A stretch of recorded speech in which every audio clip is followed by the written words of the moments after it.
Assalamualaikum warahmatullahi wabarakatuh. Nama saya Adansyah. Saya prodi kimia. Di sini saya akan menjelaskan tentang integrasi iman, Islam dan ihsan. Yang pertama saya akan menjelaskan tentang iman. Iman adalah kepercayaan atau keyakinan dalam hati dan mengucapkannya dengan lisan dan mengamalkannya menggunakan perbuatan. Dalam agama Islam, iman berarti kepercayaan, keyakinan kepada Allah, nabi-nabinya, serta kitab-kitabnya, yaitu Al-Quran dan lain sebagainya. Menurut bahasa Arab, kata iman berakar pada kata amana yu'minu amana, yang secara harfiah atau etimologis dapat diartikan sebagai percaya dan diyakini. Dan juga terdapat dalam surah Al-Baqarah tentang iman, yaitu ayat 4 yang berbunyi Bismillahirrahmanirrahim. Walladzina yu'minuna bima unzila ilaika wa ma unzila min qablik wa bil akhirati hum yuqinun. Yang artinya, dan mereka yang beriman kepada kitab Al-Quran yang telah diturunkan kepadamu dan kitab-kitab yang telah diturunkan sebelummu, serta mereka yakin akan adanya kehidupan akhirat. Selain dalam Quran surah Al-Baqarah, terdapat juga dalam surah Al-An'am tentang iman yang ayat 75 yang berbunyi Bismillahirrahmanirrahim. Wa kadzalika nuri Ibrahim malakutas samawati wal ardi waliyakuna minal muqinin. Yang artinya, dan demikianlah kami perlihatkan kepada Ibrahim tanda-tanda keagungan kami yang terdapat di langit dan bumi, dan kami perlihatkan agar dia termasuk orang yang yakin. Dari kedua surah tersebut disebutkan kata yakin serta tasdik yang berarti amalan hati. Iman juga dapat diartikan sebagai ucapan hati yang berada di dalam hati dan terbentuk melalui keyakinan di dalam hati. Selain dalam Al-Quran, beberapa juga ulama turut memberikan pendapatnya tentang definisi dari iman. Salah satunya yaitu Imam Syafi'i. Imam Syafi'i mengatakan, iman seseorang muslim meliputi perkataan serta perbuatannya. Iman dapat bertambah maupun berkurang. Berkaitan dengan bertambah iman seseorang itu, yaitu seseorang itu melaksanakan perbuatan terpuji atau melakukan perbuatan seperti sholat, bersedekah. Dan sedangkan seseorang itu imannya yang akan kurang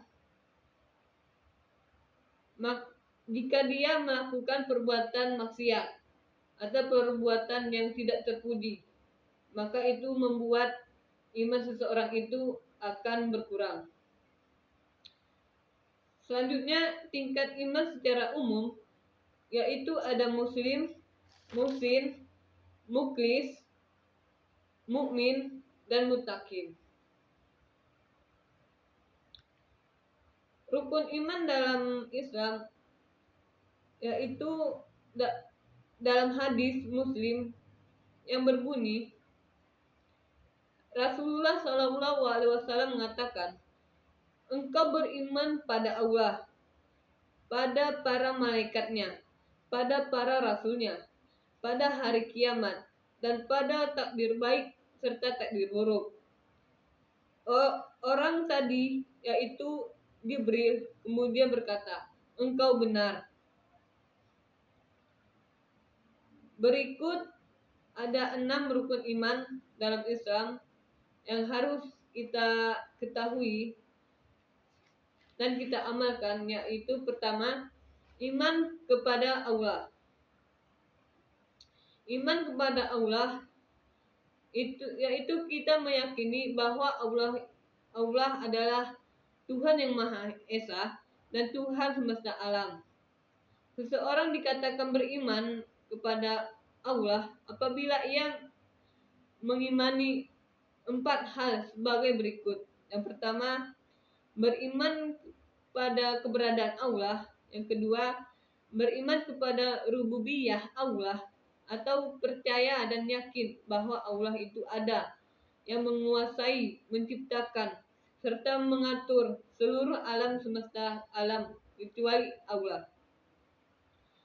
Yang ketiga, beriman pada uluhiyah Allah, yaitu meyakini bahwa tidak ada yang berhak serta layak disembah selain Allah. Yang keempat, beriman pada asma serta sifat Allah atau dikenal dengan Asmaul Husna yang telah ditetapkan untuk Allah dan ditetapkan oleh Nabi untuk Allah. Yang kedua, iman pada para malaikat Allah. Iman pada para malaikat Allah yaitu kita mengimani amalan serta tugas-tugas yang diberikan oleh Allah pada para malaikat. Malaikat merupakan makhluk Allah yang diciptakan dari nur atau cahaya, dan malaikat tidak memiliki nafsu. Jadi malaikat itu diciptakan oleh Allah dari cahaya atau nur, yang malaikat itu tidak memiliki nafsu. Sedangkan manusia diberikan nafsu.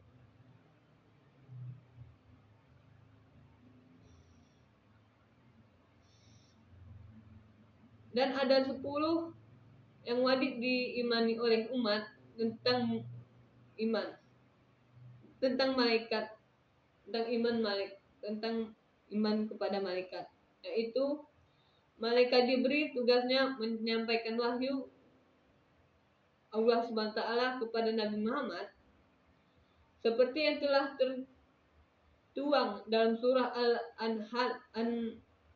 An-Nahl ayat 102 yang artinya, katakanlah Rahul Kudus atau Jibril menurunkan Al-Quran itu dari Tuhanmu untuk kebenaran, untuk meneguhkan hati orang yang telah beriman dan menjadi petunjuk serta kabar gembira bagi orang yang berserah diri kepada Allah SWT. Yang kedua, malaikat Mikail, tugasnya mengatur rezeki. Ketiga, malaikat Israfil, tugasnya untuk meniupkan trompet sangkakala pada hari kiamat, seperti yang tertuang pada surah Az-Zuhar ayat 68 yang artinya, dan sangkakala pun ditiup, maka matilah semua makhluk yang di langit maupun di bumi kecuali mereka yang dikehendaki oleh Allah. Kemudian seketika mereka itu bangun dari kuburnya menunggu keputusan Allah. Dan keempat, malaikat Israel. Malaikat Israel tugasnya untuk mencabut nyawa, seperti terdapat dalam firman Allah dalam surah As-Sajdah ayat 11 yang artinya, katakanlah, malaikat maut yang diserah untuk mencabut nyawamu akan mematikan kamu, kemudian kepada Tuhanmu kamu akan dikembalikan. 5. Malaikat mungkar, yaitu tugasnya sebagai bertanya di alam kubur. Yang ke-6, malaikat nakir, tugasnya memberi pertanyaan di alam kubur. Ke-7, malaikat raib, tugasnya mencatat amal baik. Malaikat atid, tugasnya mencatat amal keburukan manusia. Yang ke-9, malaikat malik, tugasnya menjaga pintu neraka. Dan yang 10, malaikat ridwan, tugasnya menjaga pintu surga. Dan iman ketiga, yaitu iman kepada kitab-kitab Allah, yaitu iman kepada kitab-kitab Allah termasuk dalam kolam atau ucapan.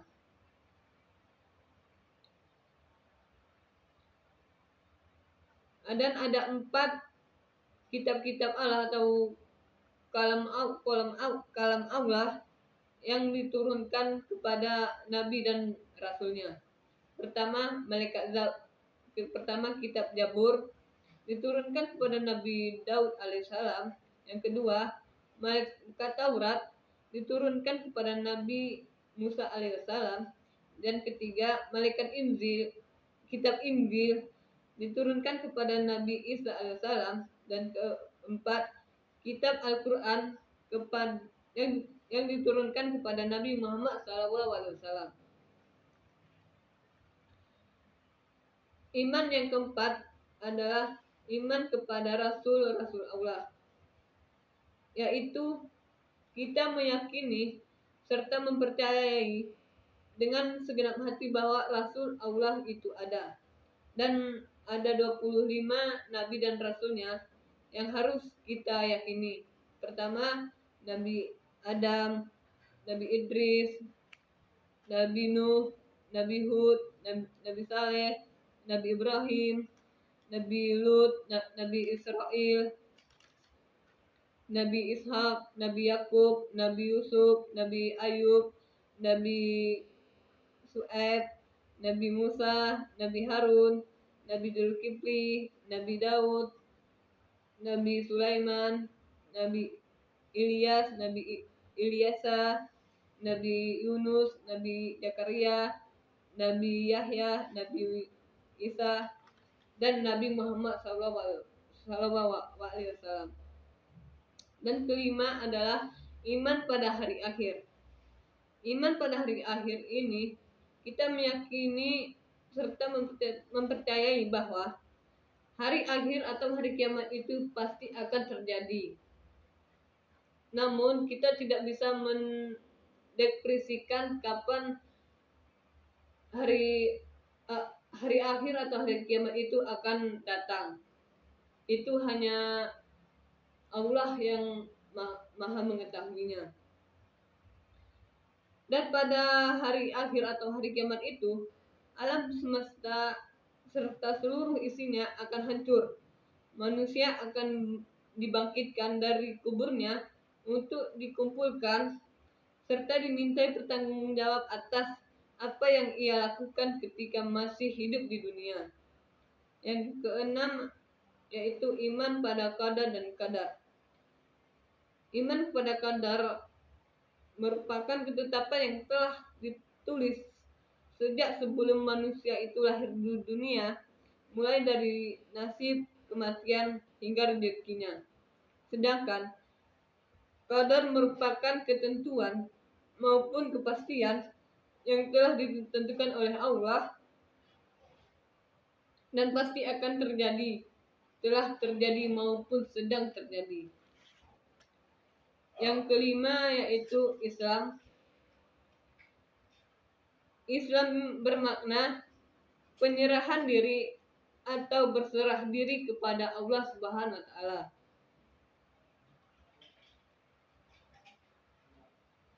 Istilah Islam diartikan sebagai pemberian oleh Allah kepada Nabi Muhammad sebagai jalan keselamatan dunia dan akhirat yang ajarannya dilandasi oleh tauhid dan diterapkan dalam seluruh aspek kehidupan manusia. Seperti dalam surah Al-Baqarah ayat 131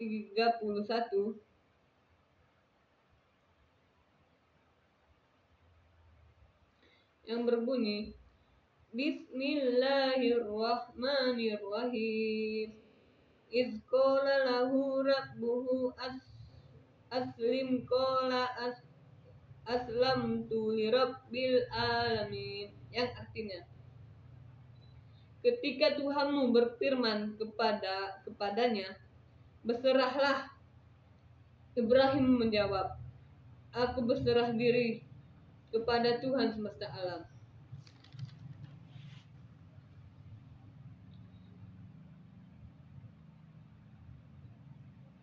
Dan Islam yang lebih populer digunakan untuk agama itu agama yang dibawa oleh Muhammad SAW, sebagai mana terdapat dalam sebuah ayat Al-Quran yang diturunkan di akhir-akhir masa kenabiannya, yang artinya, pada hari ini telah aku sempurnakan agamamu untukmu, dan telah aku cukupkan nikmatku bagimu, dan telah aku ridhoi Islam sebagai agamamu. Dan pada suatu hari, sahabat Nabi Umar bin Al-Khattab pernah berkata, pada suatu hari kami berkumpul bersama Rasulullah SAW. Tiba-tiba datang seorang laki-laki memakai baju putih dan rambutnya sangat hitam. Beliau bertanya kepada Rasulullah, wahai Muhammad, beritahukanlah aku tentang Islam.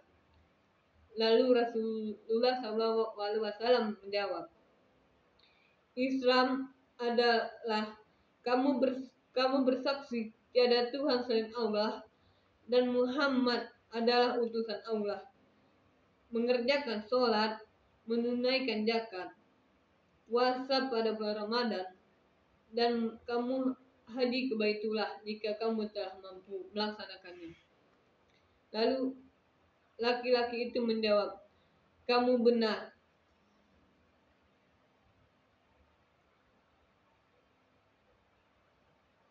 Dan selanjutnya saya akan menjelaskan tentang ihsan. Ihsan dalam bahasa Arab yaitu kesempurnaan atau terbaik, adalah seseorang yang menyembah Allah seolah-olah ia melihatnya. Namun jika ia tidak mampu membayangkan melihat Allah, maka orang tersebut membayangkan bahwa sesungguhnya Allah melihat perbuatannya.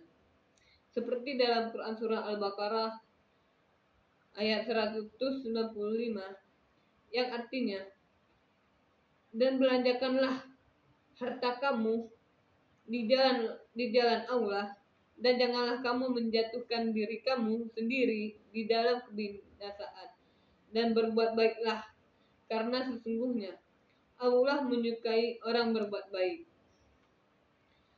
Dalam Quran surah tersebut telah menjelaskan tentang ihsan itu adalah seseorang yang menyembah kepada Allah dan dia meyakini bahwa Allah itu ada, namun seolah-olah ia melihatnya. Jika ia tidak mampu membayangkan melihatnya, maka orang tersebut membayangkan bahwa sesungguhnya Allah melihat perbuatannya.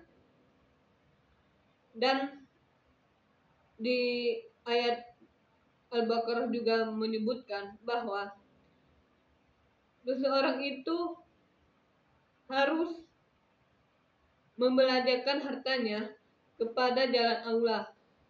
Contohnya, kita banyak harta dan kita sedekahkan kepada anak yatim, atau kita membayar zakat, atau kita